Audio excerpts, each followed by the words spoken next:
سبحان الله والحمد لله لا إله إلا الله الله أكبر.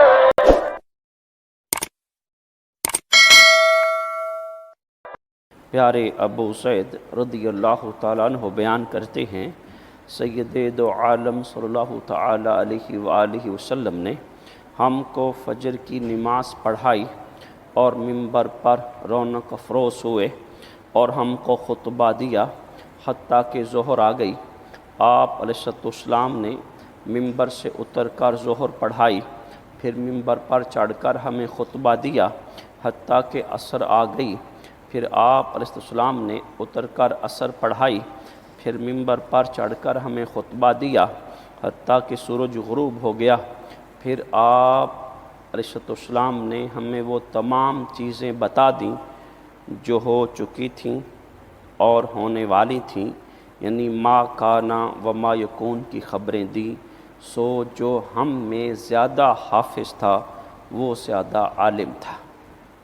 یہ صحیح مسلم کی حدیث نمبر 7139 ہے، جس کا ہم نے ترجمہ مفہوماً پڑھا ہے. پیارے عزیز ساتھیو، جیسا کہ ہم صبح قرآن مقدس کے مضمون سے بھی احادیث کے مضمون سے بھی یہ جو امام مسلم نے باب باندھا ہے یہ قیامت کے فتن اور شرات میں سے ہے. جو حدیث مبارکہ ہم پڑھ رہے ہیں اسی موضوع کے مطابق ہے کہ سید دو عالم صلی اللہ تعالیٰ علیہ وآلہ وسلم نے فجر سے لے کر غروب آفتاب تک پیارے صحابہ کو خطبہ طویل ارشاد فرمایا نمازوں کی ادائیگی کے وقفے کے ساتھ. اب ایسے ہے کہ صحابہ کہتے ہیں جو ہو چکا تھا، حدیث کے لفظ ہیں فاخبرنا بما کانا و بما هو کائن، جو کچھ ہو چکا، جو کچھ ہونے والا تھا پیارے محبوب علیہ السلام نے ہمیں سب کی خبر دی. ہم جیسا کہ ہر روز بات کرتے ہیں، ہم اتحاد کی، اتفاق کی اور فرقہ واریت سے بچاؤ کے پہلوؤں پر غور کرتے ہوئے اس امت کے شراسہ نہ بکھرنے کی سعی کرتے ہیں. میں نے جتنا بھی اہل سنت کا مطالعہ کیا ہے، کسی بھی کتاب میں عالم الغیب اللہ کے سوا کسی کو نہیں مانا گیا کہ عالم الغیب کون ہے. فقط اللہ کی ذات، اللہ تعالیٰ کے سوا کوئی عالم الغیب نہیں ہے. اللہ سونے نے اپنے نبیوں کو جو وحی کا شرف عطا فرمایا، ان کو علم عطا کیے جانے کا فضل فرمایا، یہ اللہ تعالیٰ کی عطا ہے. اور قرآن مقدس میں جو متعدد آیات میں میرے محبوب علیہ السلام کے علم پر، آپ کو علم دیے جانے پر آیات دال ہیں، وہ ہمیں بتاتی ہیں کہ میرے محبوب علیہ السلام عالم الغیب نہیں، مطلع الغیب ہے. میرے محبوب عالم الغیب نہیں ہے. عالم الغیب فقط رب کی ذات ہے. اللہ تعالیٰ نے اپنے محبوب کو غیب پر اطلاع دی ہے، یا غیب میں سے پر اطلاع دی ہے، جیسا کہ قرآن مقدس میں الفاظ. اور قرآن مقدس میں یہ الفاظ کہ میرے محبوب ہم نے آپ کو وہ علم عطا کر دیا جو آپ نہ جانتے تھے، یہ بھی اسی پہلو پر ہے. رب نے علم عطا کر دیا جو آپ نہ جانتے تھے. تو عالم الغیب وہ ہوتا ہے جو کسی کے علم دیے جانے کے بغیر علم رکھتا ہو، اور جس کو غیب پر اطلاع ہو وہ ہوتا ہے جس کو کوئی غیب پر اطلاع دے. غیب کا علم رکھنے والا وہ ہے جس کو کوئی غیب کا علم دے دے. اگر ہم اس پہلو کو معتدل انداز میں لے کر چلیں تو میں نہیں سمجھتا کہ پھر ہم میں ابہام اور ہم میں کچھ ایسا معاملہ اختلافی آئے گا.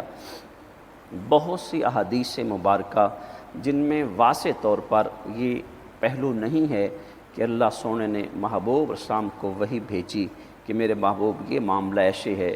میرے محبوب نے نگاہ نبوت سے اپنے رسول ہونے کے مقام سے بہت سے احادیث بلکہ کتب بھری پڑی ہیں جو میرے محبوب السلام کے علم غیب جاننے کے قائل ہیں، کتابیں بھری پڑی ہیں محبوب السلام کے علم کے فضائل کے بارے میں۔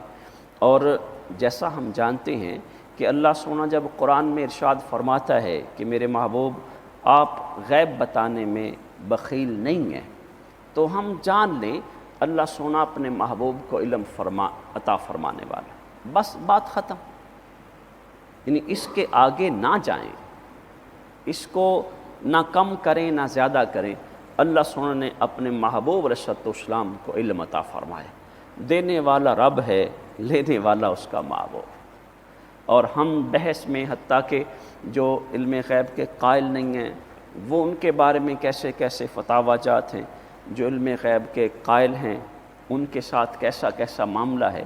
ہم قرآن مقدس کے ہر اعتدال کے پہلو کو اپنائیں تو بخدا اسلام میں کوئی ایسا معاملہ۔ اب پیارے صحابہ فرماتے ہیں کہ جو ہوا تھا محبوب نے وہ بھی بتا دیا، جو ہونے والا ہے محبوب نے وہ بھی بتا دیا۔ کیوں بتایا؟ میں آپ سے سوال کرتا ہوں بھی کیوں بتایا؟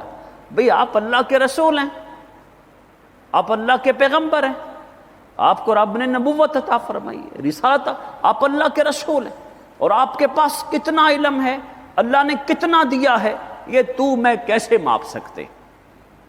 یہ تیرے میرے پاس کہاں سے پیمانہ آ گیا؟ تو کیسے دعویٰ کرتا ہے محبوب یہ جانتے ہیں، یہ نہیں جانتے، یہ جانتے ہیں؟ وہ اللہ دینے والا، مصطفیٰ لینے والا، تو خدا کا خوف کر یار، تو اپنے حال پہ رحم کر۔ پیارے صحابہ اس پہلو کو نکھیڑ دیتے، اللہ کے رسول کے پاس اتنا اتنا اتنا اتنا علم ہے۔ وہ صحابہ کہتے ہیں کہ ما کان و ما یکون، ان مفہوم کے تحت محبوب اسلام نے، بلکہ اس مفہوم کی کئی حدیثیں میرے آقا اسلام پر منافقین نے تان کیا۔ ایک بار آپ کی اونٹنی مبارک نہیں مل رہی تھی، اللہ کا رسول ہے، اللہ کا رسول ہے، اونٹنی کا پتہ نہیں۔ وہ جو ابو جہل مٹھی بند کر کے آیا تھا وہ بھی تو یہی کہ اللہ کا نبی ہے تو جانتا ہوگا، اللہ کا نبی ہے تو جانتا ہوگا، اللہ کا نبی نہیں ہے تو معاذ اللہ۔ یعنی کافر بھی منافق بھی اس پہلو کو جانتے ہیں کہ اللہ کے نبی کے پاس اللہ کا دیا ہوا علم ہے، اللہ کی عطا ہے، اللہ کے پیغمبر، وہ اللہ کا پیغمبر جو ہوا، وہ اللہ کا رسول جو ہوا، پھر وہ رسول جو رب کا محبوب ہے، جو اللہ سونے کا سب سے پیارا لاڈلا پیغمبر ہے، اس کے پاس اتنا لمبا طویل خطبہ دینا، ہم اس بات کو سمجھتے ہیں یہ فقط نبوت ہے، میرے مصطفیٰ کی رسالت ہے۔ لوگوں جو میرے محبوب السلام کے علم پر ماپ تول، اس کو محدود، اس پر اپنی طرف سے بحث کرتا ہے، وہ اللہ کے دیے جانے پر بحث کرتا ہے، وہ اللہ کے فیصلہ پہ بحث کرتا ہے، وہ اللہ کے نبی کی ذات پہ بحث کرتا ہے۔ ہم اس بحث سے ہاتھ کھینچ لیں، عالم الغیب اللہ ہے، یہ توحید ہے۔ یہ کیا ہے؟ میرے اللہ کے سوا کوئی کسی کو عالم الغیب کہے گا وہ توحید کا انکاری ہو جائے گا۔ جب تو مانتا ہے عالم الغیب اللہ ہے اور وہ عالم الغیب اپنے پیغمبر کو علم دینے والا ہے، اس میں تیرا میرا بحث کا معاملہ کیا ہے؟ اللہ سنا ہمیں ہدایت نصیب۔ لبیک لبیک لبیک یا رسول اللہ، لبیک لبیک لبیک یا رسول